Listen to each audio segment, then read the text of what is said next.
नमस्कार, स्वागत है आपका न्यूज 24 में। मैं हूं आपके साथ दिव्या अग्रवाल। देश और दुनिया की तमाम खबरों के लिए आप देख रहे हैं न्यूज 24, जिस पर इस वक्त वक्त चला है सुपर 50 का।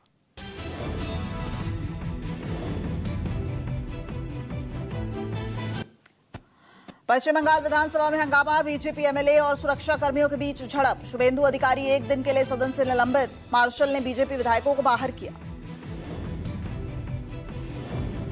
सदन में सीएम ममता ने वोट चोर गद्दी छोड़ कहा, बोली बीजेपी बंगाल विरोधी है, सदन में चर्चा नहीं चाहती। ओपी राजभर के बयान पर गोरखपुर में एबीवीपी कार्यकर्ताओं का हंगामा, छात्रों ने निकाली राजभर की शव यात्रा, पुतला फूका, बर्खास्त करने की मांग की। एबीवीपी कार्यकर्ताओं को गुंडा कहने और लाठीचार्ज का समर्थन करने पर कार्यकर्ताओं का गुस्सा फूटा है। योगी सरकार से मंत्रालय से हटाने की मांग की है। बलिया में एबीवीपी का जोरदार प्रदर्शन, मंत्री ओपी राजभर के आवास पर किया प्रदर्शन। राजभर के आवास के बाहर धरने पर बैठे एबीवीपी कार्यकर्ता। ओपी राजभर के खिलाफ एबीवीपी ने खोला मोर्चा। लखनऊ में राजभर के आवास पर एबीवीपी के कार्यकर्ताओं ने जमकर प्रदर्शन किया। असंवेदनशील और अभद्र टिप्पणी के विरोध में प्रदर्शन किया। अखिलेश ने ट्वीट कर बीजेपी पर बोला हमला, कहा भाजपाइयों की दरारवादी सोच अपने ही गुट में भी दरार डाल रही है, राजनीतिक सहयोगियों के खिलाफ उनके आवासों तक पर प्रदर्शन करवा रही है। पीएम मोदी की मां का अपमान को लेकर बिहार में सड़कों पर एनडीए का प्रदर्शन। एनडीए की महिला मोर्चा ने सड़कों पर उतरकर जमकर किया प्रदर्शन। दिल्ली में खतरे के निशान से ऊपर बह रही है यमुना नदी। यमुना का जलस्तर 207.48 मीटर तक पहुंच गया है। दिल्ली सचिवालय तक पहुंचा यमुना का पानी। बारिश के चलते यमुना रोड प्राचीन शिव मंदिर पूरी तरह से डूब गया है। मयूर विहार फेज 1 के पास बाढ़ प्रभावित लोगों के लिए बने हैं राहत शिविरों में। यमुना का पानी भर गया है। नर्सरी पुश्ते के पास यमुना में फंसे जानवरों को रेस्क्यू किया जा रहा है। पंजाब में बाढ़ बारिश से और बिगड़े हैं हालात। 23 जिले बाढ़ से पूरी तरह प्रभावित हो गए हैं। बाढ़ से अब तक 35 से ज्यादा लोगों की मौत हो गई है। पंजाब सरकार का राहत और बचाव काम तेज। श्रीनगर से जम्मू तक बाढ़ का कहर। झेलम, चिनाब, तवी उफान पर है। प्रशासन अलर्ट पर। भारी बारिश के बाद बाढ़ जैसे हालात हैं। बलगलिहार बांध का पानी ओवरफ्लो है। खोले गए हैं सभी गेट। सुप्रीम कोर्ट ने बाढ़ और बारिश पर लिया है स्वतः संज्ञान। सुप्रीम कोर्ट ने 4 राज्यों को नोटिस जारी किया है। सुप्रीम कोर्ट ने भारी बारिश और बाढ़ को लेकर चिंता जताई है। सीजीआई ने कहा केंद्र सरकार इस मामले पर ध्यान दे। पटियाला के घन्नौर से गुजरने वाली नरवाना ब्रांच में दरार। घग्गर नदी का पानी नरवाना ब्रांच में आना शुरू हो गया है। नरवाना ब्रांच में लगातार बढ़ती जा रही है दरार। हरियाणा को जाता है नरवाना ब्रांच का पानी। पंजाब के रोपड़ में डैम का जलस्तर बढ़ गया है। डैम का जलस्तर खतरे के निशान के पास पहुंचा है। बाढ़ प्रभावित क्षेत्रों में एनडीआरएफ का रेस्क्यू ऑपरेशन जारी है। पंजाब के सभी जिले बाढ़ से पूरी तरह प्रभावित नजर आ रहे हैं। सुल्तानपुर लोधी में भी बाढ़ का पानी भर गया है। एसडीआरएफ और एनडीआरएफ का रेस्क्यू ऑपरेशन तेज हो गया है। दिल्ली में यमुना नदी का जलस्तर उफान पर है। जलस्तर बढ़ने से यमुना बैंक मेट्रो स्टेशन को बंद कर दिया गया है। आसपास के इलाकों में भी पानी भर गया है। जम्मू के चिनाब नदी का जलस्तर बढ़ गया है। जलस्तर बढ़ने से लोगों के घर में पानी घुस गया है। एसडीआरएफ एनडीआरएफ का रेस्क्यू ऑपरेशन तेज हो गया है। जम्मू कश्मीर के रामबन में बगलिहार डैम में जलभराव हुआ है। बारिश का पानी भरने से डैम के सभी गेटों को खोल दिया गया है। जम्मू कश्मीर के श्रीनगर में नदी का तटबंध टूटने की चेतावनी है। कई निचले इलाकों में बाढ़ की आशंका से हड़कंप मच गया है। श्रीनगर, बड़गांव, अनंतनगर में बाढ़ का अलर्ट जारी कर दिया गया है। एसडीआरएफ, एनडीआरएफ और प्रशासनिक टीमें तैनात कर दी गई हैं। मध्य कश्मीर के बड़गांव स्थित श्रीनगर के बाहरी इलाके में राहत और बचाव का काम जारी है। टेंगन और चेंग शालिना में स्थानीय युवाओं ने अभियान चलाया है। मध्य और दक्षिण कश्मीर के विभिन्न इलाकों से अब तक 10,000 से ज्यादा लोगों को बचाया गया है। मौसम की मार से लोगों की परेशानी बढ़ गई है।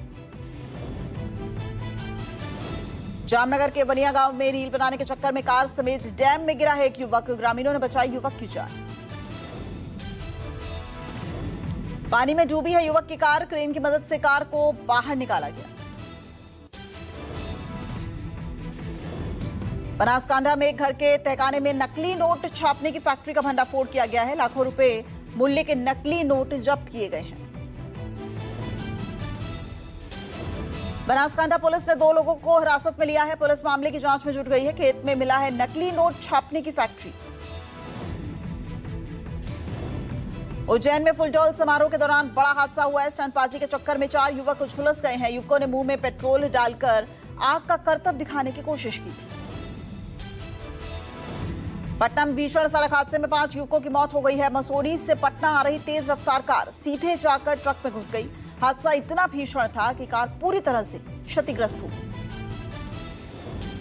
जयपुर से वाराणसी जा रही स्लीपर बस इटावा में NH-19 पर हुई हादसे का शिकार। डिवाइडर पार करके पलटी बस। फंसे यात्रियों को पुलिस और स्थानीय लोगों ने निकाला बस से बाहर। यूपी के आगरा में पेट्रोल पंप पर बुजुर्ग महिला को कार ने कुचला है। पेट्रोल पंप पर लगे CCTV में कैद हुई है पूरी घटना। बेटे के पेट्रोल भरवाने के दौरान फर्श पर बैठी थी महिला। यूपी के हापुड़ में बेखौफ स्टंटबाजों ने हाईवे पर स्टंट किया है। जलती कार का स्टीयरिंग छोड़कर खिड़की पर खड़ा हुआ युवक। ट्रैफिक पुलिस ने किया 36,000 का चालान। प्रयागराज में मेले के दौरान 2 गुटों में हुई जमकर मारपीट। पुलिस वायरल वीडियो के आधार पर जांच में जुट गई है। मेले में मामूली सी बात को लेकर हुआ था विवाद। ग्रेटर नोएडा के थाना सूरजपुर क्षेत्र में छात्रों के 2 गुटों के बीच मारपीट हुई। मिक्सन ट्विंस सोसाइटी के बाहर यह बवाल हुआ। यूपी के चंदौली में चेकिंग के दौरान भारी मात्रा में कैश बरामद किया गया है। बैग से बरामद हुआ है कैश। कैश को लेकर वाराणसी से पश्चिम बंगाल जा रहा था युवक। यूपी के बिजनौर में कुत्ते का शिकार करके भाग रहा गुलदार कुएं में गिर गया। वन विभाग की टीम ने कड़ी मशक्कत के बाद गुलदार को बाहर निकाला। जीएसटी काउंसिल का बड़ा फैसला। अब सिर्फ 5 और 18% के 2 ही स्लैब होंगे। 12% और 18% स्लैब खत्म कर दिए गए। रोटी पिज्जा जीएसटी फ्री कर दिए गए हैं। हेल्थ लाइफ इंश्योरेंस पर भी कोई टैक्स नहीं लागू होगा। राजस्थान विधानसभा सत्र शुरू होने से पहले ट्रैक्टर से विधानसभा पहुंचे कांग्रेस के विधायक। कांग्रेस हर दिन किसी न किसी मुद्दे पर सरकार को घेरती नजर आ रही है। मुख्यमंत्री योगी आदित्यनाथ ने समाजवादी पार्टी पर साधा है निशाना। कहा समाजवादी पार्टी की सरकार गोरखपुर में नहीं आती थी बिजली, ये लोग उजाले के थे दुश्मन। सीएम योगी ने कहा कि उनके समय प्रदेश में होती थी अराजकता और तुष्टीकरण की राजनीति। नौजवान पलायन करने पर मजबूर थे। आज कोई व्यापारी और उद्यमियों से गुंडा टैक्स नहीं ले सकता। मध्य प्रदेश के छिंदवाड़ा में नेता प्रतिपक्ष उमंग सिंगार के बयान पर विवाद छिड़ गया है। बीजेपी के हिंदुत्व के सामने आदिवासी वोट बैंक पर बोले हैं उमंग। गर्व से कहो हम आदिवासी हैं, हिंदू नहीं। बीजेपी विधायक रामेश्वर शर्मा ने उमंग सिंगार के बयान पर किया पलटवार। कहा कांग्रेस सोनिया गांधी को खुश करने और आदिवासियों के गले में क्रॉस लटकाने की कर रही है साजिश। आरजेडी अध्यक्ष लालू प्रसाद यादव ने एक पोस्ट में बीजेपी पर किया है हमला। लालू ने लिखा, क्या पीएम मोदी ने भाजपाइयों को आदेश दिया है कि बिहारियों की माताओं और बहनों को गाली दो? लालू यादव का प्रधानमंत्री मोदी पर हमला। कहा गुजराती लोग बिहारियों को इतने हल्के में ना लें, ये बिहार है। बीजेपी के गुंडे मवाली सम्मानित माताओं, बहनों, बुजुर्गों और पत्रकारों को गालियां दे रहे हैं, उनके साथ दुर्व्यवहार कर रहे हैं। ये शर्मनाक है। पटना में चिराग पासवान ने कांग्रेस और आरजेडी की संस्कृति पर उठाए हैं सवाल। चिराग बोले कांग्रेस और राजद की ओर से की गई बयानबाजी ठीक नहीं है। चिराग पासवान ने कहा लोकसभा के नेता प्रतिपक्ष की ओर से प्रधानमंत्री के लिए अपशब्दों का प्रयोग गलत है। अब तक इन लोगों ने न तो पीएम मोदी से माफी मांगी है, न ही उनकी माताजी के अपमान पर कुछ कहा है। बिहार के अररिया में बसंतपुर पंचायत के मतदाताओं ने वोट बहिष्कार का नारा दिया है। रोड नहीं तो वोट नहीं के बैनर भी लगाए हैं। ग्रामीणों का कहना है कि चुनाव के दौरान किए जाते हैं झूठे वादे, वोट लेने के बाद नेता सुध नहीं लेते। हरियाणा में आई बाढ़ को लेकर पूर्व सीएम भूपेंद्र सिंह हुड्डा ने कहा, पोस्ट लिखा है एक्स पर, हरियाणा के आधे से ज्यादा जिले बाढ़ की चपेट में हैं, दिन ब दिन बिगड़ रहे हैं हालात। दुकान, मकान, खेती और जानमाल के नुकसान को लेकर हुड्डा का हमला। हुड्डा ने लिखा, सरकार हाथ पर हाथ रखकर बैठी है। हुड्डा ने लिखा, हमने मानसून से पहले नालियां, नहरों और सीवरेज की सफाई के लिए चिताया था, लेकिन बीजेपी सरकार ने कोई कदम नहीं उठाया। सीतापुर में बाघ के बाद तेंदुए की दस्तक। लौधोरा गांव में दिखा तेंदुआ। वन विभाग ने शुरू किया ट्रैकिंग अभियान। तेंदुए की चहलकदमी का वीडियो वायरल होने के बाद इलाके में हड़कंप मच गया है। इलाके के लोग दहशत में नजर आए।